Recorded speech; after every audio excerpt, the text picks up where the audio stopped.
All right, I officially don't want to do this, but a couple people have encouraged me. They said, hey, try vlogging on YouTube. Oh, this is my shithead dog. Yeah, she's barking at me while I'm talking. My name's Ro. I am a Florida two-time state champion weightlifter. I am a CrossFit, soon-to-be semi-finalist athlete. I've been doing CrossFit for about 7 years. I've been a competitive weightlifter for about 1.5 years, coming up on 2 years now. I wasn't CrossFitting during that time. I just kind of recently have started CrossFitting again right around the open of 2022, and then got sucked into quarterfinals and now semifinals. So it's been an ordeal, and now I'm having an identity crisis. I don't know what I am. All I know is I work out a lot. I also do Grid League. For those of you that have not heard of it, I encourage you to look up Florida Grid League either on YouTube or on Instagram. We have a pretty big presence, some really cool videos out there. Really, really interesting sport. For those of you that have not seen it, highly encourage it. If you are anywhere associated with the CrossFitting, weightlifting, any type of functional fitness sport, you will probably enjoy watching it. It's a lot of fun. It's a lot of the stupid bullshit that CrossFit gets made fun of, except a lot worse and done really flashy and really fast, okay? So it's really fun for a spectator sport, a lot more spectator friendly than CrossFit or weightlifting or really any other sport I've ever seen. Anyways, now that we went off on the Grid League tandem, tangent. That's not a good replacement word. Now that we went off on that tangent, I'm gonna get back to what I'm doing today. So again, I've been told that I should start vlogging. Very uncomfortable with it, but hey, look where we are. So today I decided I'm gonna go over a little bit of my nutrition with you guys, or lack thereof, depending on the day, all right? So right now I've been cutting a little bit just in order to maximize performance leading up to semifinals. Obviously the goal is always to lose a little bit of body fat, maintain muscle. So my results so far, I've been tracking just my caloric intake and very, very loose macros. I just really set percentages, so I do about 50% carbs and then aim to get about 30% protein and 20% fat, and I try to stay within about 5% on those macros. I've been doing that for probably about between 4 and 5 weeks now. Results are, for me, I'm gonna say an appreciable 5-pound overall weight reduction, and I would say roughly 3 to 4% reduction in body fat. The weight has actually stopped going down on the scale. It's sticking right around on the low side, about 139 pounds, right up to about 142 if I've just eaten. And for reference, I am 5'1". I don't think anyone gives a fuck about this. Soft lighting here, but I'm sitting probably around 12% body fat, which for me is pretty low. Anyways, so a few people ask about my nutrition. It's a little bit of a tricky subject for me personally. I actually have a history of eating disorders. I was bulimic for a lot of years, pretty severely so. I was involved with ballet when I was younger. I danced for 8 years, and during that time there was a lot of pressure to look a certain way, and the certain way to look was a look that I was never able to achieve regardless of how much I was going through like a starving binge purge cycle. So ultimately that ended up being a pretty unhealthy time period for me, regardless of how much I enjoyed the sport itself. So for me, when it comes to nutrition, it's a little bit different than for most people. That's one of the reasons why I'm so loose with my macros, and I don't really follow, I don't do 425 grams of carbohydrates. I need 192 grams of protein. I can't do that. It's too stressful for me, and I have an issue where when I start to track at all, after about 3 to 4 weeks, I'll go through a phase where I start craving something that maybe I'm not supposed to have, or I maybe go outside of my diet a little bit and I eat something and I don't track it, and I have to be very, very careful, because if I do that, the guilt will sometimes be so severe that I will actually purge. I hate saying that, but unfortunately bulimia is one of those things you're only ever really in remission, and I've been in remission for, let me think, since I was basically 18, so coming up on 8 years, almost 8 years in remission. But it's one of those things that it's a monster that you live with daily. It never completely goes away. And I've had those weak moments, and that has ended almost every single cut that I've ever started. I'll get to that point. I'll be very, very close to whatever my goal is, either a goal weight or a goal physique. And then I'll have that day or two. Usually it's like a weekend and I'm super busy and I'm working and I eat something and I don't track it, and then I'm like, oh well, I already went off, so I might as well go off, and then I have a little bit more, and then I have a little bit more, and then I eat something that I really shouldn't eat, and then I throw it up, and then I stop myself and I say, okay, let's reevaluate, and I usually end up ending the cut at that time because I'm not willing to allow myself to spiral back into that behavior. So it's kind of like a little wake-up call. I had that moment this previous weekend, not like yesterday, the day before, but a week ago, where I had about 2 days where I fell off of tracking.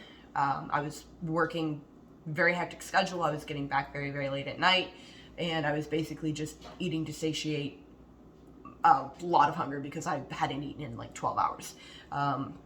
Ended up eating too much and eating some items that I was not particularly proud of, and threw it up. And I've been very, very proud of myself. It's been a moment of personal growth for me because instead of ending the cut and going back to just intuitive eating, I was actually able to recalibrate, recognize the behavior, and then kind of nip it in the bud and get back on track within the next, it took me about 2 days to get back on track, kind of deal with the guilt side of things, and then get back to, okay, that's done, too late. It is what it is. Let's move forward. And I was able to get back on track with tracking my caloric intake. Anyways, that's a lot of history that I really wasn't planning on getting into in this video, but I did. So that's a lot of me talking about myself. If you have any questions, which I'm going to assume like 2 people in the entire world are going to view this video, and you're probably not going to say shit other than fuck you, you're weird. Which is valid, very valid. But if you have any questions or need support in terms of eating disorders, I am absolutely an advocate for that. I am very, very real with my experience. So if you have any questions concerning that, please feel free to reach out, comments. You can hit me up on Instagram, whatever. Let's circle back to what my nutrition looks like when I am on a cut or when I am tracking in any way, shape, or form. For me, partially because of lifestyle, because I am very, very, very, very busy. And partially because of the eating disorders. One of the things that I have to do in order to keep things achievable for me and keep things consistent is I have to make my meal prep very, very easy. All right. I don't like preparing meals in advance. It's time consuming, and it's just, I don't like it because it seems like by about the 3rd day, I open up the tin and I just look at it and I'm like, I feel like that's gone bad. Even though it hasn't, like food doesn't usually go bad in 3 days, but for some reason, I open it up, it smells funny, it looks funny, I'm just like, hard pass. So I don't like preparing my food a lot ahead of time. I will cook some meat, maybe 2 to 3 days ahead of time, but other than that, I try and make everything as fresh as possible. So again, when you have a hectic schedule, that becomes very, very difficult to do. So fast and easy is the name of the game. So I do things differently than probably what you would expect like a high-level athlete to do. I do not eat a lot of veggies. I don't. To me, they take too much time to track, for one thing, because if I'm putting in 6 ounces of carrots, 2 ounces of red bell peppers, 1 ounce of minced garlic, like I don't have the time or the energy or the focus to do all of that. I want to go on my caloric tracker, whatever app I'm using. I personally just use my MyFitnessPal because again, I'm not really doing anything super precise. So I do not need a super high functioning app to do what I do. So I go on my MyFitnessPal. I want to be able to scan that barcode, put in like 3 things, 3 items, super simple, and then be like, done, yay, good job me, and move on and eat my damn food. So a lot of my stuff is already prepared, okay? So let's talk carbs, my go-to carbs. Number 1, Uncle Ben's instant rice, all right? This is the shit. This is the shit. I live on this, all right? So you can get these packs pretty much anywhere. I have a Sam's Club membership, and so they sell them by the box, 6 packs at a time. Makes it a little bit more cost effective. Obviously, if you buy in bulk, that does help. But these 90 seconds in the microwave. It's gonna be reversed. I'll try and get this the right way around when I actually post this video. If I actually post this video, we'll see. It's a mystery until it happens. But on the back, you can see it's 420 calories typically per pouch. So it's about a cup and a half, 2 cups of rice. And yeah, they have a bunch of different flavors. If you like different flavors, I generally, with the Uncle Ben's, I just go with the plain jasmine rice. It's really aromatic. It's really good. I like jasmine rice. It's my good stuff. So I just stick with that. If I want to get a little funky with it, I have another, there's 2 other brands that I like. This one I'm kind of on a kick with right now, Royal. I don't know how accessible this is everywhere. I know that they're available at Publix in Florida because that's where I shop if I'm not at Sam's Club. So if you live in Florida and you love your Publix, you could probably find these right next to the Uncle Ben's, all right? There's one other brand that I like. It's called Mahatma.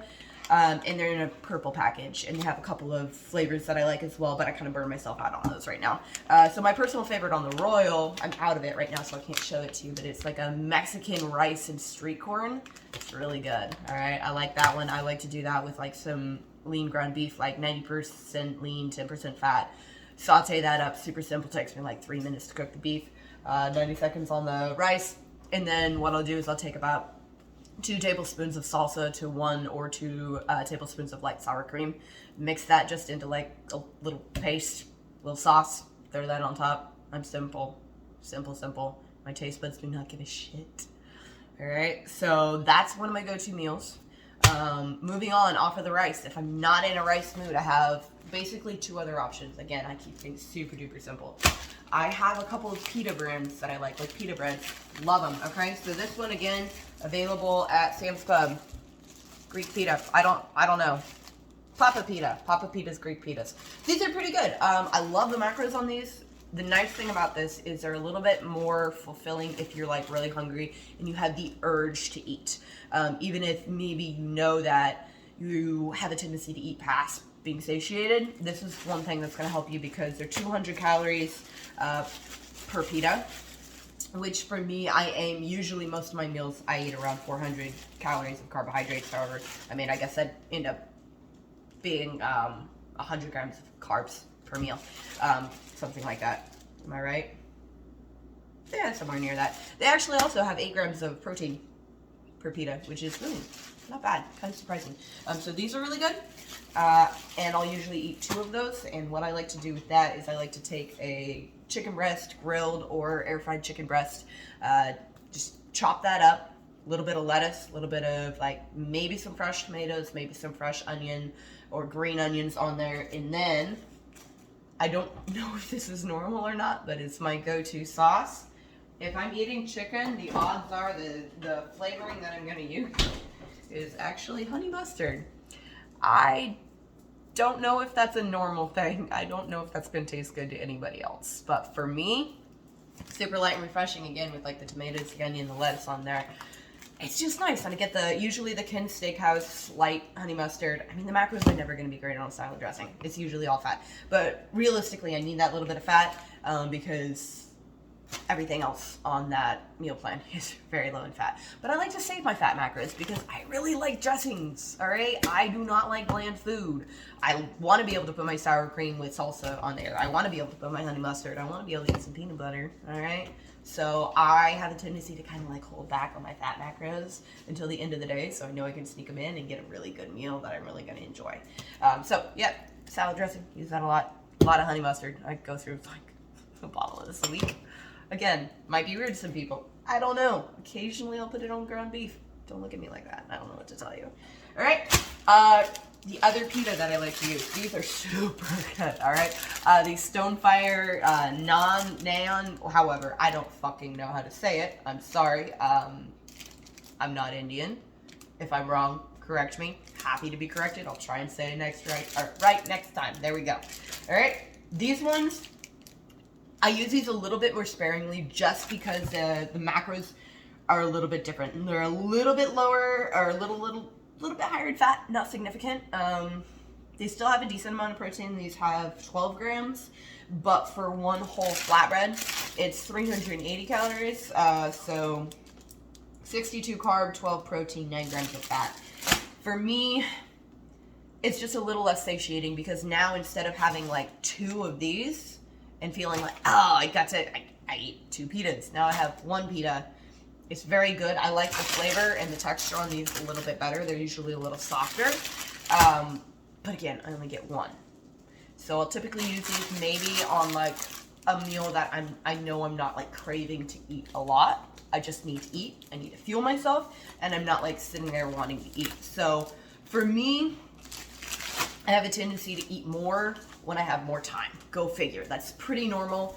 So if I'm in a hurry and I know that I'm going to be going to bed right away after I get home, I'm going to eat, I'm going to go to bed, then something like this is probably okay. On a night like tonight, it's 8 o'clock right now. I should be going to bed in the next hour. I probably will be going to bed in the next hour. I need to take some of my sleep supplements and start winding down. But I don't know that this one's going to be appropriate for me because I don't know that I'm going to be asleep right on time. I would like to be asleep by 9 o'clock. I don't know that's going to happen. And if I stay up any later than that, the odds are I'm going to feel hungry again. I'm going to try and eat something. So I need to try to fill myself up mentally and physically as much as I can with tonight's meal. So like, this is just probably not a good night for me to have my super delicious flatbreads. They're so good. I love them so much. Those are 2 out of my 3 staples. The other one, again, please don't make fun of me. Or do. I really don't care. I don't really expect anyone to watch this again. All right. This is my other staple. All right. These come and go a little bit because I get a little bit tired of them. And they also require like 3 minutes more prep time because I have to boil the water. All right. But instant mashed potatoes, they're low in fat. It's pretty much just carbs. Is it the highest quality food out there? No. All right. But you know why I'm not super concerned with eating a bunch of like fresh veggies and all that fun stuff?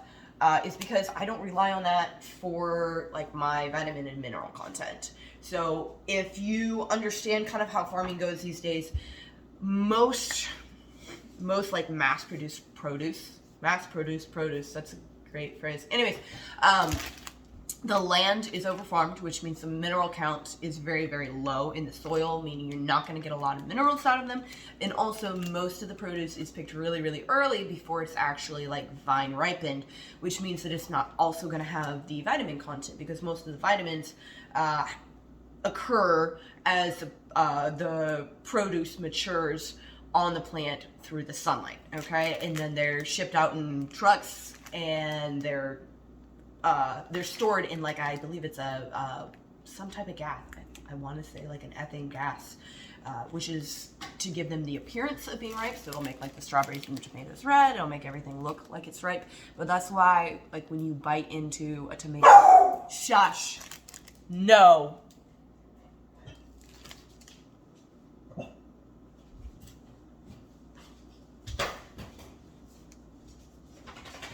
That's my young child.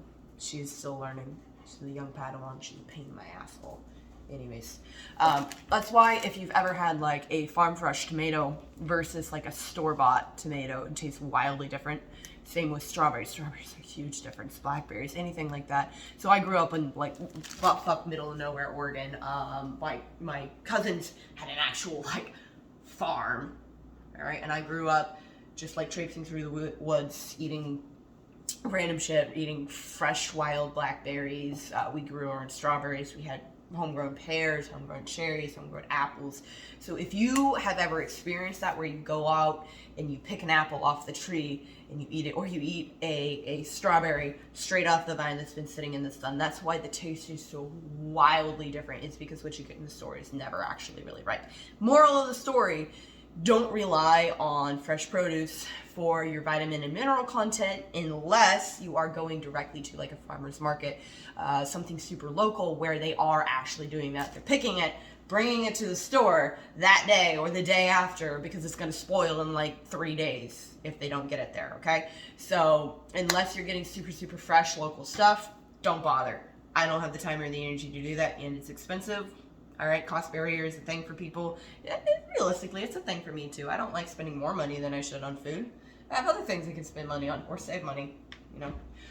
So typically, multivitamins and minerals, okay? So whatever I feel like I'm deficient in, I just supplement using a multivitamin or a mineral, and I rely on that. And I'm not really worried about using vegetables for like satiation because my intake right now is high enough that I'm usually full. Okay, so that's the other reason someone might use vegetables, is to rely on that to feel full. If maybe they're on a cut and their total caloric intake is a little bit low, and maybe they're having a hard time reaching that level of satiation they need in order to be able to stop eating. So maybe you throw in some baby carrots because you have the munchies and you really want that bag of chips, but you know, you can eat the baby carrots and at least it's crunchy and kind of tastes good, it's a little yummy. It's not the same, but you know, at least you're getting something in your belly. Or same thing with a salad. Salad will fill you up for a little while, you know? It's a lot of volume with very low caloric density. So those are the two reasons why you might use vegetables, and those are the reasons why I don't use a lot of vegetables. Again, kind of wildly different than probably what you've been taught about nutrition, and it's not for everybody. It works really well for me. All right? I know you see this sitting here. I know you've seen this sitting here the entire time, and you're probably questioning the tapioca pudding. Another big thing for me when it comes to longevity and sustainability on a diet is making sure that I still enjoy eating, because I love food, really do. So if you take all of your pleasure out of eating and everything is just restrict, it's only going to last so long, which is okay. If you're on a specific goal, you have a specific competition, or say, hey, you have a wedding, you're like, I gotta go to this cool vacation, or more my wedding, or a friend's wedding in 6 weeks, and I want to lose 5 pounds, and I want to look great, all right? 10 pounds, whatever it is. That's fine. You can probably restrict fairly well for that amount of time, but you just have to understand that it's not sustainable, and as soon as you are done with that goal, it's going to go back, at least to an extent, okay? So for me, I'm not really interested in that super drastic, like yo-yo dieting type of lifestyle where you restrict really heavy for a certain amount of time and then you eat everything for the next 6 months and you get it all back. You know, I want a happy medium. I restrict a little bit more at times, but regardless, I still want to have things that I enjoy, okay? And I love dessert. I have a sweet tooth. I really do. I don't get a lot of sweets because I actually have an issue with eating them. I have kind of a sugar intolerance thing, and I don't know, there's like, tap in if this is something that you struggle with as well. But if I have too much sugar, I will actually get like a bacterial throat infection. It'll start as like yeast overgrowth in the mouth that I can't control, and then it'll just like spread, and I'll get a bacterial throat infection or a sinus infection, and it fucks me up pretty bad. So I can't eat a lot of sugar regardless of how much I want to, unless I really want to get sick, and sometimes it happens. Sometimes if I'm not on a diet and I feel like having a lot of sugar, and I'll go get that cake from Publix, and I'll eat that cake from Publix, and then I will get sick. All right, so at least I have that to keep me in check. All right, but please, it's 110 calories a pack. It's a small amount. I wish I could make my own, but I couldn't find the regular tapioca pudding, like to make yourself. I don't know, Publix, get it together. But I'll have this at the end of the night if I have room in my caloric intake. If I have another 110 calories left, I'll have a snack pack because they're good and it makes me happy. And happy people stay on their diets longer. That's it. That's why I have the snack pack. I have gone a lot longer than I was planning to, because it turns out I can monologue really well. So maybe this vlogging thing's not going to be an issue. We'll find out. Let's see if there's a second video. Again, we'll see if I upload this. We don't know. All right. One other thing that I did want to go over to make life easier for those of you who are busy. If you have a Sam's Club membership, and also if your Sam's Club is cool enough to carry these on a regular basis, mine is like a 50-50 shot. Sometimes they got them, sometimes they don't, but these make my life so easy. So easy. So they're just fire grilled chicken breasts, all right? And they come in this nice little resealable package, and they look just like that, all right? Just a nice little chicken breast. Super good, super easy. So when I'm lazy or tired, we'll go with tired because I shouldn't call myself lazy. I do enough. I definitely do enough. If I'm too tired and I don't want to take the extra 15 minutes to air fry my chicken breast, I'll go with one of these guys. Just chop it up, throw it on the pita, throw it in the rice, whatever I'm doing that night, and it works out super well, all right? Ooh, that was going to be my last thing, but I was actually going to cover this too. This is my watermelon, all right? So I'm a grazer as well. We'll cover that as well. So another issue that I have with staying on track is the fact that I like to eat while I prep my food. I do. So the way that I deal with that, 2 ways. You can either have a low caloric density snack food. So watermelon, super, super high in water content, very low in overall caloric density. And I can estimate how much. I promise I am going to track this. It's just going to be an estimate, all right? So I'll measure it out beforehand, and I'll give myself something to eat while I cook, because I know I'm going to eat while I cook. I know I am. Or other options would be a drink of some kind. Sometimes I'll do both, okay? So I get the Propel Gatorade vitamin waters sometimes. Only if I'm out of better things like the, if you're familiar, the LMNT hydration packs. So it's like a salt and electrolyte. Salt is an electrolyte. It's an electrolyte packet, and they're super good. I love those. I need to get some more amount, so hence the Propel. But I'll sip on those. Again, fills me up a little bit, gives me something to do while I'm cooking. And then I love soda, all right? I do, okay? So I was sipping Zevia earlier. This is my last one. I need to get some more. Also really, really big fan of Olipop. Smaller company, Florida-based, associated with Grid League. They're one of our sponsors there, so love supporting them. They have some super, super delicious stuff. Unfortunately, they weren't at the Publix when I went and bought these, so I ended up with Zevia instead. But if you can, get Olipop, of course, all right? But I love the cream soda, or creamy root beer, as it is. Again, pop tastes good, so, I mean, don't deprive yourself, just find a way to make it work for you. This has been interesting. I, again, did not expect to talk for 27 minutes, but it turns out I can monologue pretty well. So I'm going to go ahead and turn this off because it is now 8:14 and I do need to eat. Not just talk about eating, I need to actually get the food in my belly and then go to bed because I got an early day. Get up every morning, Monday through Friday at 4 a.m. I go coach my lovely friends over at CrossFit Liger. And then I have a long training session tomorrow. I have a really bad one. In prep for semifinals, I'm going to Syndicate Crown in Knoxville, Tennessee at the end of May 20th through the 22nd. And my coach, Alex Ruggieri, should probably know how to say his name. Learn your coach's names, people. Owner of CrossFit Boynton Beach, Black Sheep. He is having me do some of the Mid-Atlantic CrossFit Challenge workouts from last year, all right, just to kind of get an idea, get a feel for what I'm doing. So I had a 1-rep max snatch event today, and then I had a rope climb, strict handstand push-up, dumbbell one. I'll probably do an Instagram post about that later. I didn't do great, not really, but it did good for me, so fucking yeah, babe, let's go.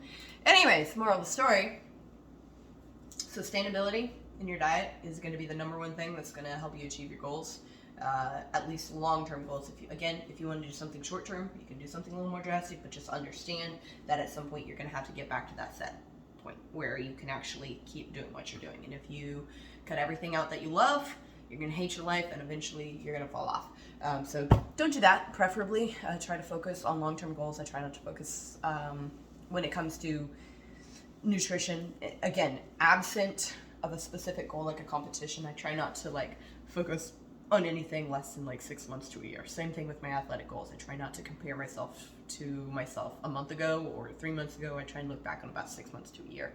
That's where you really start to see the differences. So sustainability, make shit easy. Don't let people guilt trip you into something that's ridiculously expensive or time consuming if you can't keep it up. If you enjoy it and you love eating your veggies, and you love all that, go to town, all right? Eat all the veggies you want. I'm not an anti-veggie person. I just understand that it doesn't fit my lifestyle that well, and it doesn't mean that you can't eat healthy and eat well just because you're not eating all of the veggies. You're not being a fucking herbivore. You're not out there grazing all day, okay? So, all of my lovely, probably 2 people who are gonna view this and probably gonna quit after 1 minute, hope you enjoy it, because it was weird. It's been weird, all right? I'm a weird person, so it kind of works out. All right, peace.